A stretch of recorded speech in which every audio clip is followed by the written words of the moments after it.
आज मैं आपको एक कहानी सुनाता हूं। ये कहानी एक शख्स की है जिसका नाम यीशु है। आज से 2000 साल पहले एक अनोखे बच्चे ने जन्म लिया।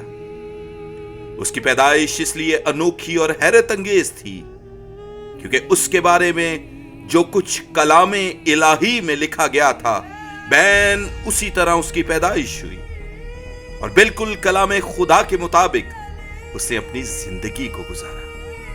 यीशु 30 साल की उम्र में रात दिन मुनादी करता, तालीम देता, खुदा की बादशाही के लिए लोगों को तैयार करता, शागिर्द बनाता,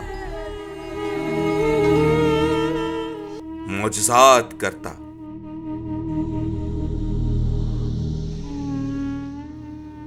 यीशु का वजूद बनाए आलम से पेशतर ही था, लेकिन इस दुनिया में इंसान बनकर आने की पहली पेशिनगोई उस वक्त की गई जब पहला गुनाह सरजद हुआ और इस गुनाह का सबब इब्लीस था।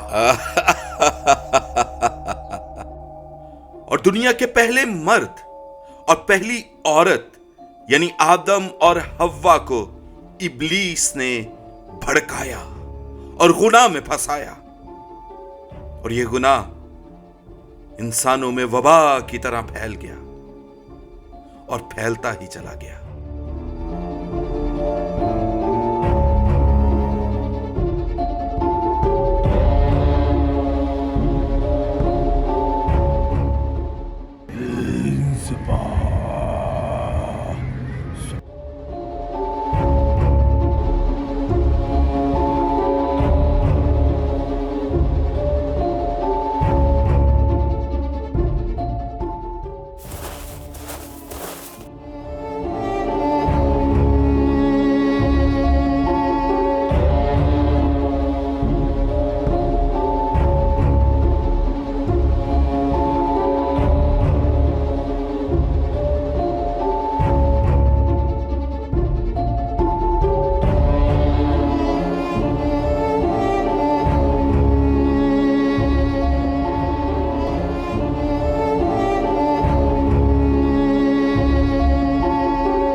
जिस तरह एक आदमी के सबब से गुनाह दुनिया में आया और गुनाह के सबब से मौत आई और सब आदमियों में फैल गई, उसी तरह नस्ल इंसानी को गुनाह की इस लानत से छुड़ाने के लिए इब्ने खुदा यानी यीशु मसीह इंसान बनकर इस दुनिया में आया ताकि तमाम बनीनो इंसान के गुनाहों को अपने ऊपर ले ले।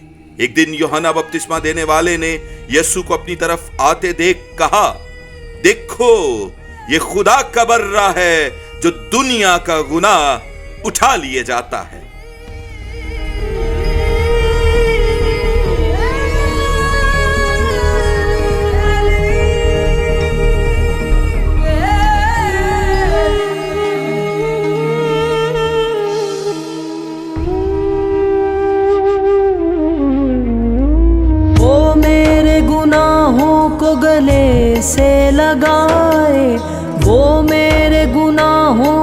गले से लगाए, कलवर को गया मेरे लिए सूली उठाए। वो मेरे गुनाहों को गले से लगाए लगाए।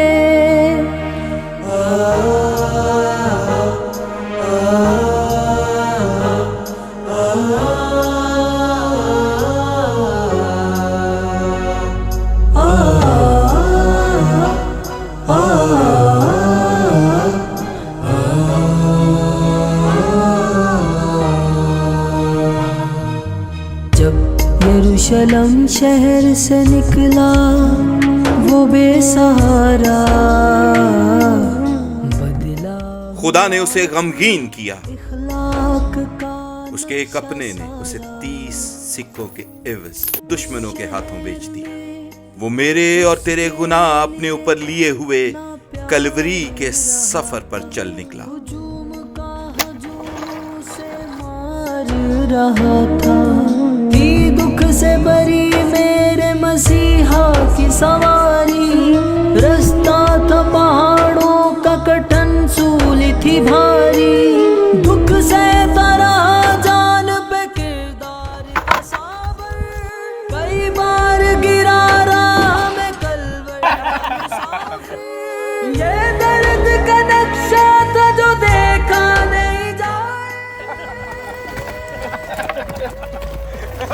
तो गया मेरे लिए सूली उठाए, वो मेरे गुनाहों को गले से लगाए लगाए।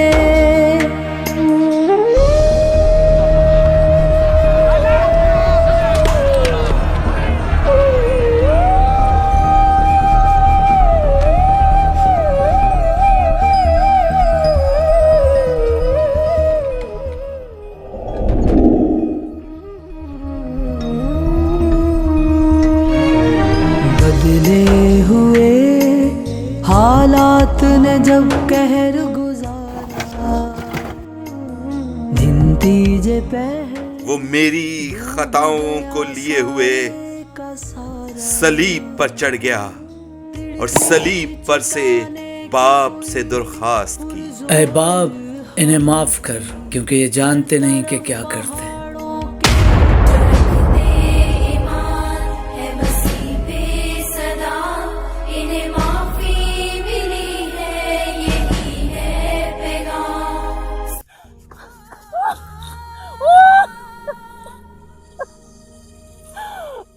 कलवरी दिया रामा विच, कलवरी दिया रामा विच, मारो दीते कर दीवैन, मारो दीते कर दीवैन। कलवरी दिया रामा विच, कलवरी दिया रामा विच, मारो दीते कर दीवैन। और उसकी लाश को सलीब पर से उतार के एक कब्र में रखा गया।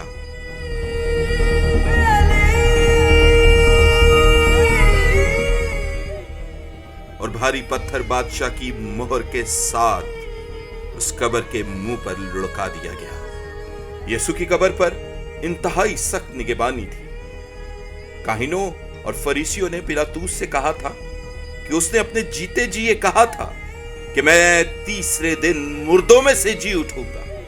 उन्हें याद था कि कहीं ऐसा ना हो कि यीशु के शागिर्द उसकी लाश चुरा ले जाएं और ये ऐलान कर दें कि यीशु मसीह मुर्दों में से जी उठा है।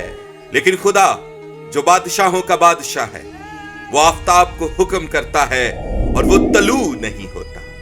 वो जो सितारों पर मोहर लगाता है, वो पहाड़ों को हटा देता है, वो समुद्रों को चीर देता है, वो जमीन को उसकी जगह से हटा देता है, वो लहरों पर चलता है। कोई ऐसी मोहर और कोई ऐसी कब्र नहीं जो यीशु को अपने अंदर रोक पाए।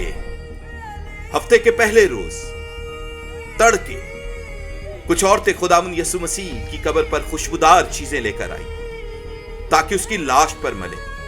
वो आपस में ये कहती थी कि हमारे लिए उस भारी पत्थर को कब्र के मुंह पर से कौन लुढ़काएगा। और देखो, एक बड़ा भूचाल आया, क्योंकि खुदा का फरिश्ता आसमान पर से उतरा और पास आकर उस पत्थर को लुढ़का दिया, और उसके डर से निगहबान कांप उठे और मुर्दा से हो गए। और यीशु जिंदा कब्र से बाहर आ गया। मेरा और आपका यीशु मौत के बंध तोड़कर जी उठा और मुझसे और आपसे कहता है, मैं मर गया था, अब जिंदा हूं और अब्दुल्लाबाद जिंदा रहूंगा।